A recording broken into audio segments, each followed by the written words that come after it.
Assalamualaikum warahmatullahi wabarakatuh. Salam kami kepada angku-angku saudara-saudara warga Minang di seluruh tanah air dan Malaysia. Ke hadapan Anda sekalian, kami antarkan sepasang kaset ceramah adat berjudul Baringin Bonsai. Disusun dan disampaikan sendiri oleh Angku Yus Datuk Perpatiah. Semoga ada manfaatnya buat masyarakat kita di kampung maupun di rantau. Selamat mengikuti.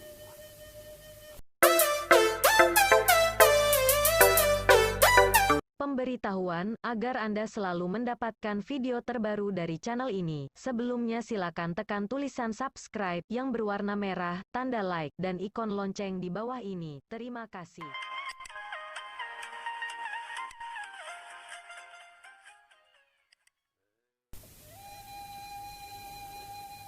Bismillahirrahmanirrahim. Pada pertemuan kita dengan Balerong, pertemuan nan ke-81 nangko, kami ingin mengatangahkan satu permasalahan tentang kondisi kepemimpinan Pangulu dalam masyarakat Minangkabau di penghujung abad ke-20 ko. Beriring dengan keberadaan adat itu sendiri nalah kropos dimakan maso. Figur Niniak Mamak kini dirasakanlah sangat rapuh dan menampakkan gejala kehilangan pamor di tengah-tengah masyarakat yang dipimpinnya. Dari segala arah eksistensinya mengalami pelapukan. Dari dalam, dari luar, dan dari pergeseran nilai serta perubahan pola pikir masyarakat Minang sendiri sebagai proses kehidupan menuju modernisasi gaya barat. Saibarat rumah begonjong atau ejua. Kini tunggak condong sandila rata kasau caya paranta gajai. Rasuak patah jariau memuak lantai jejanjang nalarapuah kemana orang nanya lagi. Nah, mencaliak kepada kenyataan nan ado, terserah kepada kita nan punya rumah lah. Apakah akan dibiarkan runtuh surang dan di lokasi tepat nalamo dibangun hotel jo restoran? Apakah akan dirombak total untuk digantikan di rumah masa kini nan modern permanen? Atau akan dipugar dengan mempertahankan gaya rang saisuak? Tapi memakai tiang cor betulang basi, dinding beton atau genteng, dan bisa awet menahan gampo dari barat. Sadonyo terserah kawak. Angkuang kurun sanak pandanganan terhormat. Lah talukih indah dalam sejarah, bahwa jauh sebelum ekspansi budaya-budaya timur ke tanah Melayu, jauh sebelum kolonisasi bangsa-bangsa Eropah menjelajah Nusantara, bahkan sampai pun kepada dua dasawarsa kemerdekaan Indonesia. Satu etnis nan mendiami wilayah tengah Sumatera bagian barat bernama Minangkabau lah mempunyai satu masyarakat nan tersusun rapi dalam tatanan adat di bawah kepemimpinan para penghulu suku.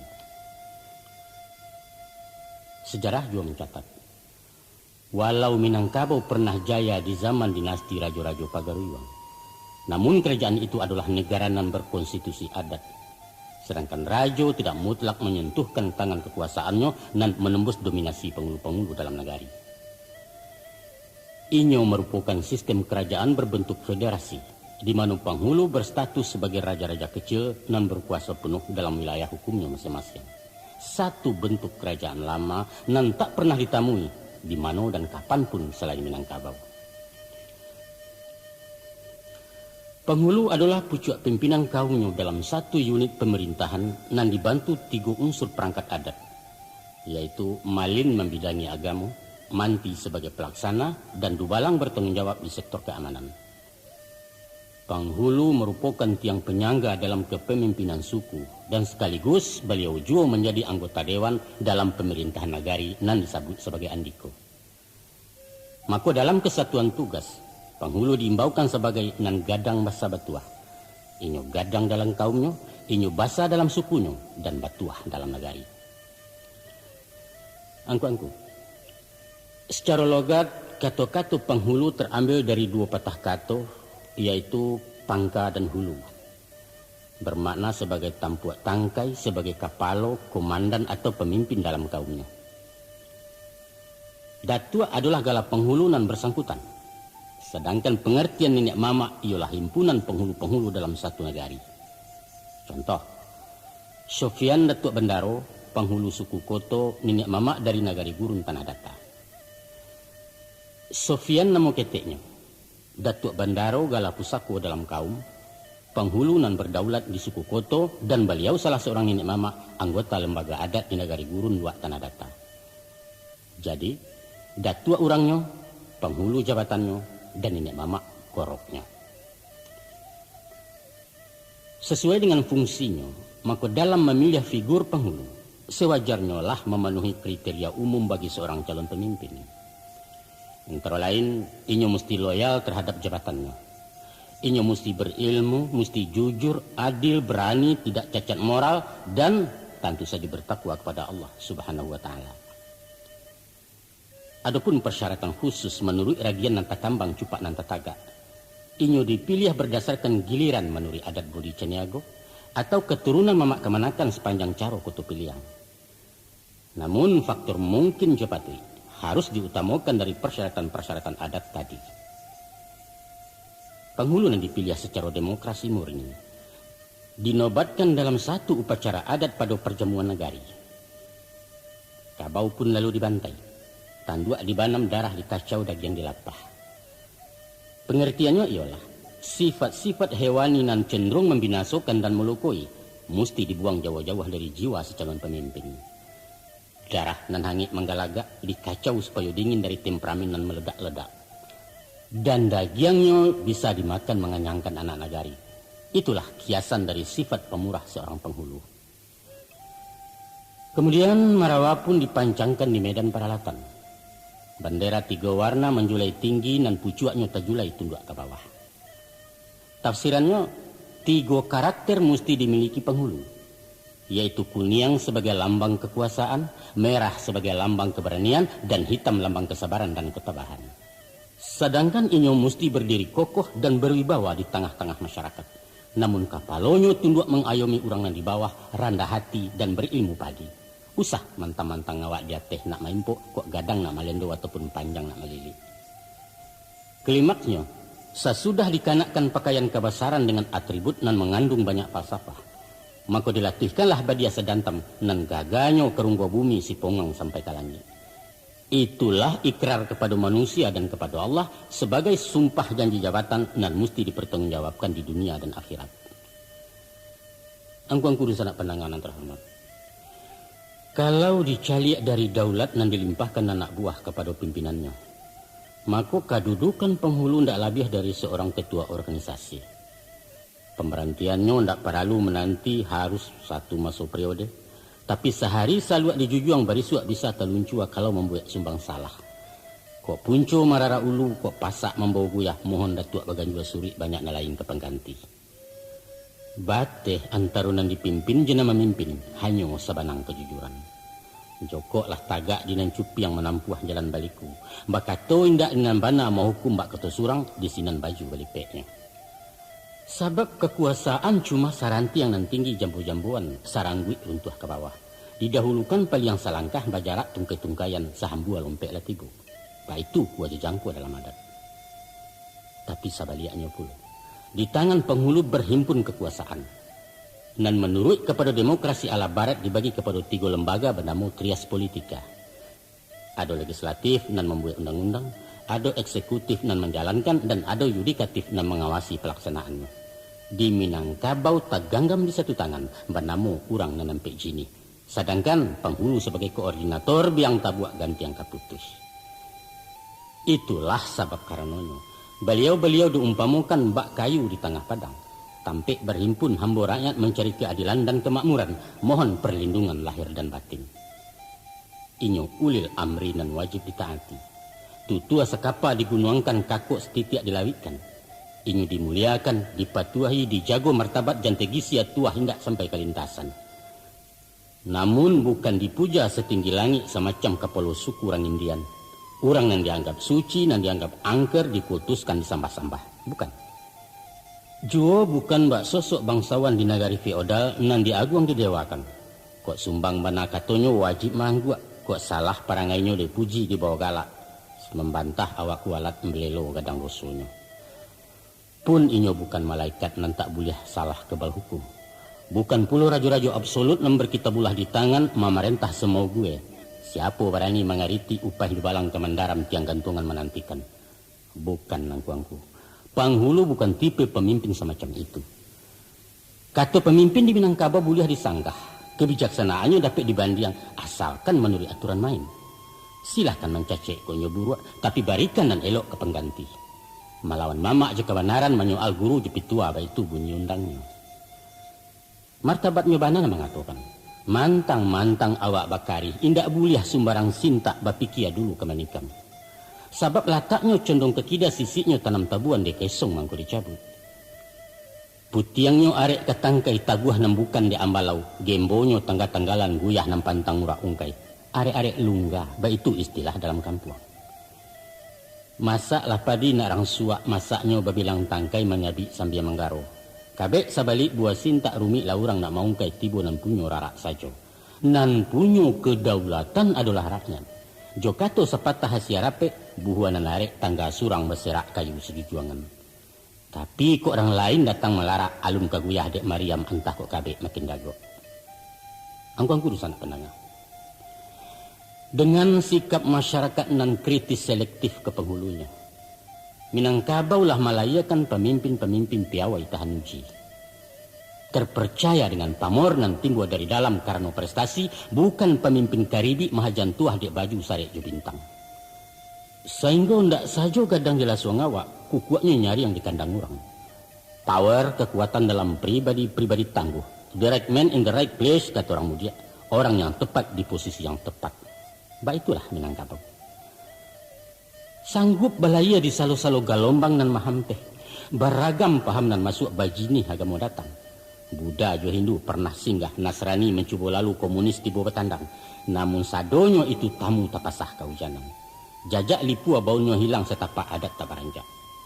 Hanya Islam nan diambil ke mama rumah menjadi sandi tampek tagak. Karena inyo memang mengokoh menyemperonokan, bukan merombak bantu lamun. Di samping itu, penjajah datang bayar yang jemuncung Mariam memerintah. Sehingga kekuasaan penghulu dikarek-karek dipatahkan, ditutuh dahan tuonyo diratih miang durinyo. Tapi buahnya tatap baduyun mungkanan orang sanagari. Jolando takwi dek Mariam jo Japang tunduk dek dajalnya. Namun atuk sesunan tak berubah. Malin memacik kitab juo manti taguah juo manah dubalang mengganggem buek. Martabat bundo tak nyusum yang penghulu tatap berdaulat. Itu dari siswa sampai merdeka dilawakan. Balanjut taruh kemudian hingga bateh segenerasi. Kini bah. Nah, ikulah persoalan kita. Di ujung-ujung abad ke-20 kok. Di era dunia lah merupakan saruang rumah kacau tembus pandang. Nan apapun terjadi di sudut-sudut bumi langsung bisa dilihat dan didengar dari bilik surang-surang. Di saat itulah keberadaan penghulu tinggal gala sematu-matu. Wujudnya masih balamu, masih memakai saluat timbo berbaju hitam balah sariak Sarawak gadang gunting Aceh. Langkok sesamping benang makaf salendang kain balapak bercawek bajumbai-jumbai saratu tungkek kayu kamat. Tapi di sapo ndak berbunyi, diimbau ndak menyanyi, karena memang beliau bukan lagi sosok Andiko tempo dulu. Beliau kini barang pajangan untuk dicaliak-caliak orang lalu. Sanjungan ke nenek mamak bukan lagi bak beringin menengah koto. Nan baurek cukam ka bumi bapucuak cewang kalangi hujan kabakeh ramat taduah ke paneh tampek orang balinduang pedoman dagang dari Jawa. Tapi beringin bonsai di barando angku-angku. Nan urek takungkuang di dalam pot pucuak dorogek patang pagi. Hujan kok lai ketaduhan paneh pulai kelindungan tontonan tamu orang betandang. Baringin bonsai. Itulah misalan nampak yang tapek untuk penghulu masuk ini. Kita ndak kemencelek lain nenek mamak basidang di Balerong untuk membakatukan kuado peraturan dari ateh nan membarek ke nana negari. Atau memperjuangkan keluhan masyarakat tentang beban pajak nan tidak sesuai je penghasilan. Sebab segala aspirasi rakyat akan ditampung di DPR tingkat 2. Nyali datuk-datuk akan ciut memperdamaikan pemuda cakap bakampuang. Menyidangkan cilok kabau atau orang tertangkuk dalam bilik. Karena masalah keamanan adalah hak wewenang polisi. Rapek nenek mamak takkan mampu menggagalkan perkawinan melanggar adat. Apalagi menjatuhkan sanksi menurut cupak nama papek. Soal itu selesai di kantor kuah.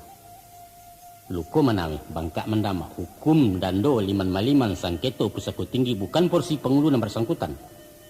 Ada pengadilan negeri dan akan memproses dalam kasus perdata. Basalisia di rumah tangga, pai KPP ampe, jual bali tanah pusako ke notaris mengatasi kenakalan remaja ke Raja Hansip, Pak Kades Jandiaro kamar nemui Panghulu untuk pai bertanya pulang bakeh beberito. Sebab atasan beliau bukannya Datua, tapi Pak Camat. Di mana duduk kami? Duduk angku-angku di kan. Silahkan mengaji tambo alam Minangkabau, mengaji undang-undang nan 20, pacakalah adat nan ampek, kato ampek, jalanan ampek. Tapi jangan dipacahkan kelo ampek puluh ampek berang sebule wakiangku. Usah bangenangan nak meurih anak nagari, karena nagari itu sendirilah punah sejak tahun 79. Kini kampung lah balurah-lurah lah desa-desa, wali negari lah balipek ke Pulau Jorong lah berkubua. Angku-angku nun sanak penanganan terhormat. Keberhasilan jariah payah datuk-datuk tempo dulu nan pernah jaya melukis kafer Minangkabau kini tinggal kenangan. Nostalgia bagi mereka nan hidup itu go zaman.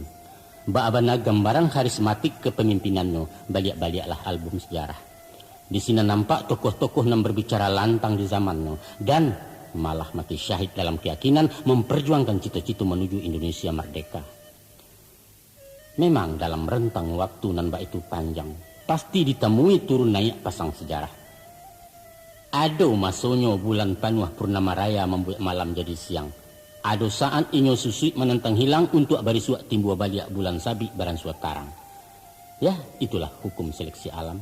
Dan kita mesti tunduk dengan kenyataan-kenyataan sebagai dialektika dan romantika kehidupan. Kini sekadar paube-ube ati ibu. Kita hanya akan menyaksikan upacara-upacara yang bersifat seremonial. Umpama dalam baralek. Dialek kawin anak kamanakan Panghulu masih hadir.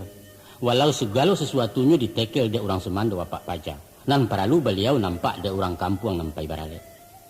Baitupun dialek nagari betagak Panghulu atau alek desa dalam upacara peresmian proyek, beliau akan dibarikan dipaneh garang dalam kostum kebesaran basaluak basisik karih, basa lingki menanti tamu dari Padang atau Jakarta.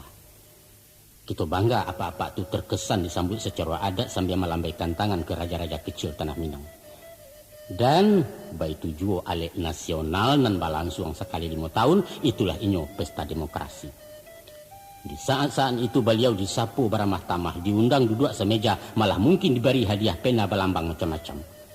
Pendeknya nenek mama awak menjadi primadona nan diparabuikan tamu nombor 3. Nan hitam merayu-rayu, nan putih maragang-ragang, nan kulabu pun datang membujuk kadang-kadang menggereka.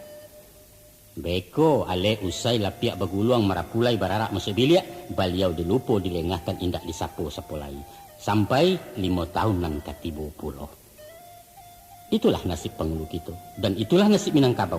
Memprihatinkan memang. Nah, kini timbul pertanyaan. Apa yang menyebabkan ambruknya karisma kepemimpinan nenek mamak dalam masyarakat Minangkabau sehinggalah hampir mencapai titik merah pada figur tanpa relevansi? Satu pertanyaan pendek sederhana. Tapi jawabannya tak mungkin sependek dan sesederhana itu. Banyak faktor yang mendorong sampai tiba ke taraf separah yang kita baca tadi. Ada faktor yang muncul dari dalam kepribadiannya sendiri sebagai subjek, ada faktor eksternal di luar lingkungannya, dan ada pula faktor X yang kadang-kala merupakan satu keharusan tanpa bisa melak maindakan. Maju kena, mundur kena, itu istilah populernya.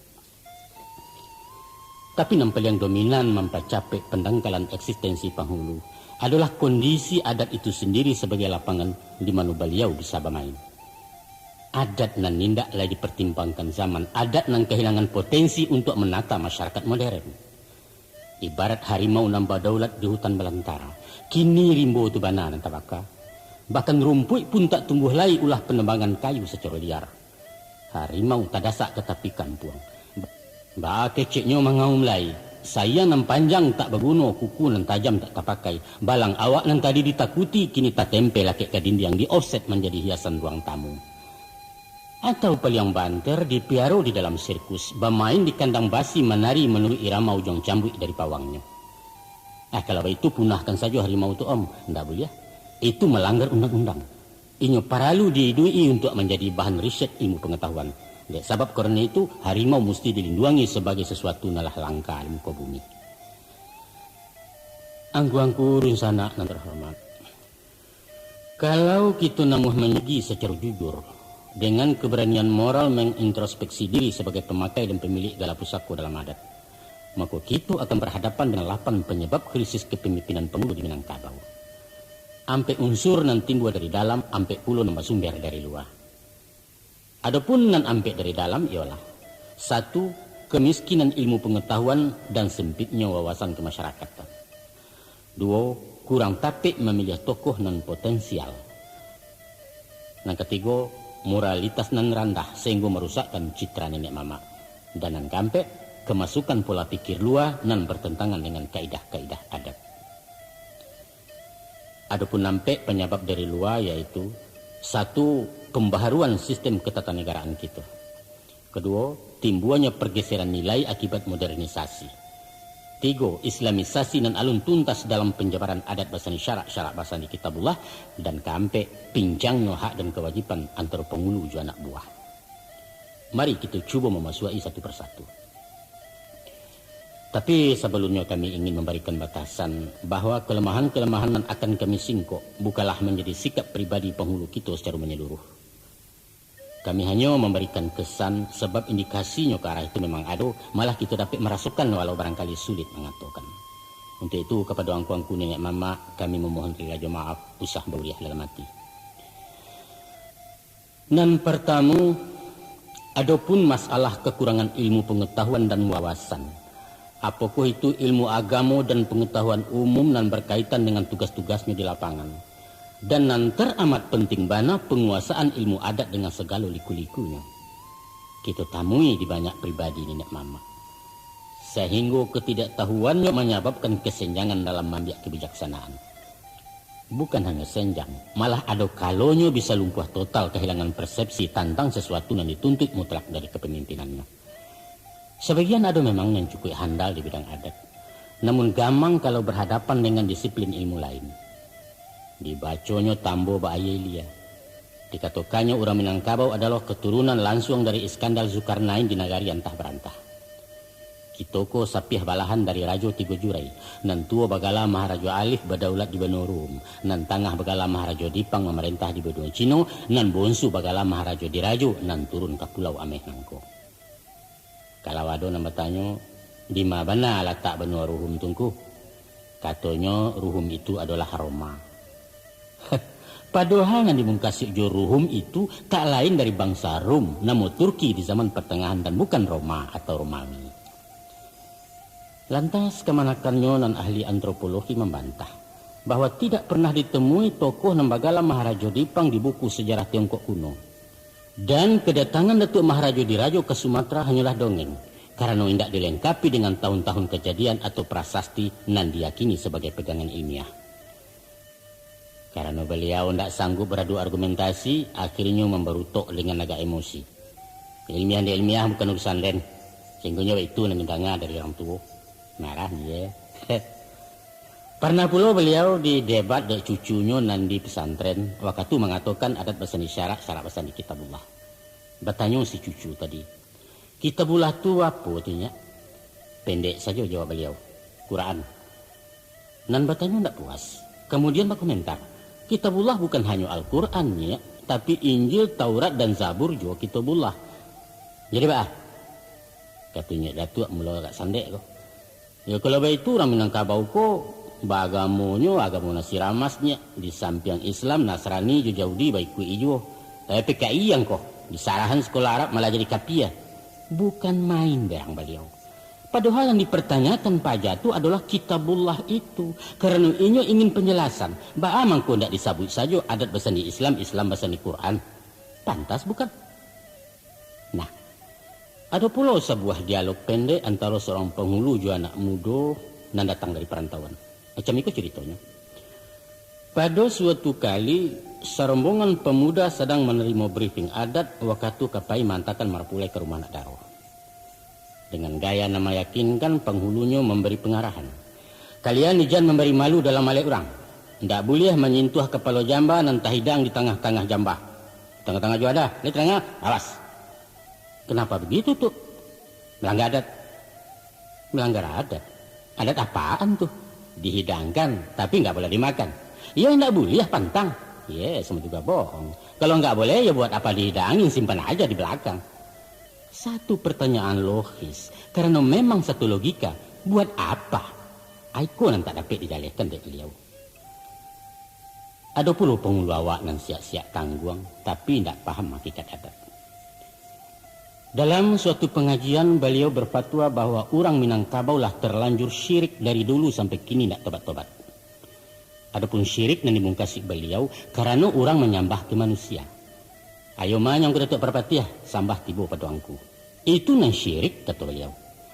Padahal itu hanya istilah.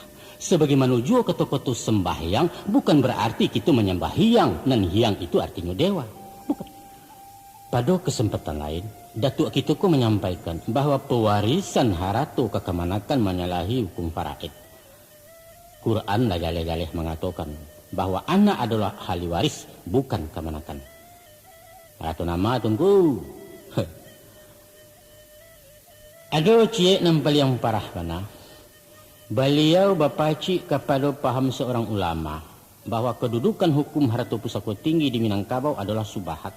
Haratu ndak jaleh nan diragukan halal haramnya.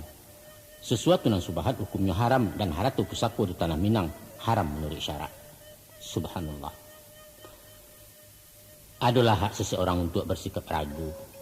Tapi ijma ulama seminangkabau dari dulu meyakini halalnya dan menghukumkan tanah pusako sebagai haratu musabalah bukan subahat. Yaitu mengkiaskan kepada haratu pusako Sayyidina Umar di Khaybar nan sampai kini ko masih ada. Sampai pun terakhir tahun 68, pakar-pakar hukum masih menetapkan halal dalam seminar kedudukan pusako tinggi di Batu Sangka. Hadir antara lain Buya Hamka sebagai ulama, Profesor Hazairin sebagai ahli hukum, dan Profesor Badar Johan dari golongan cendekiawan. Silahkan saja tidak sependapat, silahkan. Namun nan menjadi masalah, wawasan beliau terlalu sempit nan tak namuah membanding di pendapat orang lain. Sehingga pendiriannya nan kaku menimbulkan keresahan umum, mengingat kedudukan beliau sebagai pemangku adat. Disikolah rusaknya. Lain pula ceritanya dengan nenek mama kita nan jebolan Fakultas Sosiologi. Di satu panel diskusi tentang adat Minangkabau yang diselenggarakan mahasiswa Minang, si narasumber nan tak lain dari datuk intelektual awakku mengatakan, kata beliau, sistem kekeluargaan matrilineal yang mengambil nasab kepada ibu adalah fosil-fosil dari budaya manusia di zaman batu. Karenanya tak mungkin lagi dipertahankan keberadaannya kalau kita tidak mau ditertawakan peradaban dunia. Hanya tinggal beberapa suku terkebelakang di benua Afrika yang masih memakai, selainnya sudah menganut sistem patrilineal, menasab kepada ayah. Kok mau jadi penghulu, Om? Itu celoteh seorang mahasiswa mendanya pendapat non kontroversial itu. Ada pula yang melontarkan pendapat bahwa orang Minang lah terlanjur salah, bahkan keliru besar dengan falsafah alam takambang jadi guru. Sebagai makhluk yang berakal, manusia itu harus menaklukkan alam untuk dieksploitasi guna kepentingannya sendiri. Alam itu mesti digurui, kok malah dijadikan guru. Seorang cendekiawan dan juga datuk mengoreksi pulau pepatah dan menjadi pedoman kehidupan orang Minangkabau. Katanya adat Minang dengan pepatahnya dan menjadikan orang awak bodoh. Umpamanya menyawak di lili apa kata di bawah-bawah. Atau mahaja curang dengan tempi nak di atas takurang nak di luar. Atau menyuruh berkhianat dengan titi biasa lapuak janji biasa mukia dan lain sebagainya dan lain sebagainya. Banyak angku-angku. Banyak lagi penafsiran nan senada dengan itu nan pada pokoknya merendahkan nilai-nilai falsafah adat Minangkabau. Dan adalah wajar-wajar saja kalau inyo keluar dari mulut seorang terpelajar apalagi disampaikan di forum ilmiah. Nan tidak wajar kalau nama menyampaikan orang berpredikat datua walau inyo seorang ilmuwan. Akan sangat fatal kalau asumsinya bukan didasarkan pengetahuan adat nan mendalam bahwa di Minangkabau kato bonisa dunia mekiah. Pepatah tidak mungkin dipahami secara harfiah sebab ini merupakan bahasa sandi dan mengandung banyak makna. Sedangkan memaanakannya harus dengan penguasaan sastra Minang yang unik. Mungkin awak tak pandai menjujai dikatakan pajak tak penggalak. Kayu basah nampak sorongkan di malah nasi kemasaknya.